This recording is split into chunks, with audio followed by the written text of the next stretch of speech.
Triplets concept ఉపయోగించుకుని ఈజీగా ఎలా సాల్వ్ చేద్దాం చూద్దాం.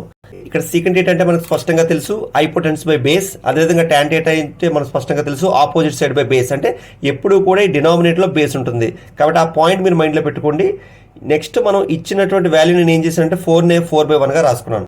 ఏ అనుకున్నాను, దీని అదేవిధంగా బి అనుకున్నాను. దీనికి నేను 2ab రాయాలి బేస్ కింద, ఎందుకు డినామినేటర్లో బేస్ ఉంటుంది కాబట్టి బేస్ కింద 2ab అంటే 4 1 4 4 2 8.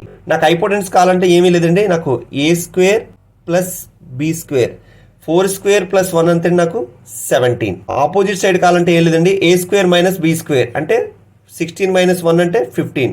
సో ఈ విధంగా నాకు ఏం చేశాను, నేను ట్రిప్లెట్స్ని ఈజీగా ఫైండ్ చేసుకున్నాను. ఎప్పుడైతే నేను ట్రిప్లెట్స్ని ఈజీగా ఫైండ్ చేసుకున్నానో నా యొక్క సొల్యూషన్ అనేది ఈజీగా సాల్వ్ చేయొచ్చు.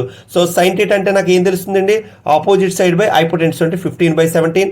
కాస్ థీటా అంటే ఏం చెప్పొచ్చు అంటే బేస్ బై హైపోటెన్స్ కాబట్టి 8/17. సేమ్ ఇదే విధంగా మీరు టాన్ డేటా వాల్యూని కామెంట్ సెక్షన్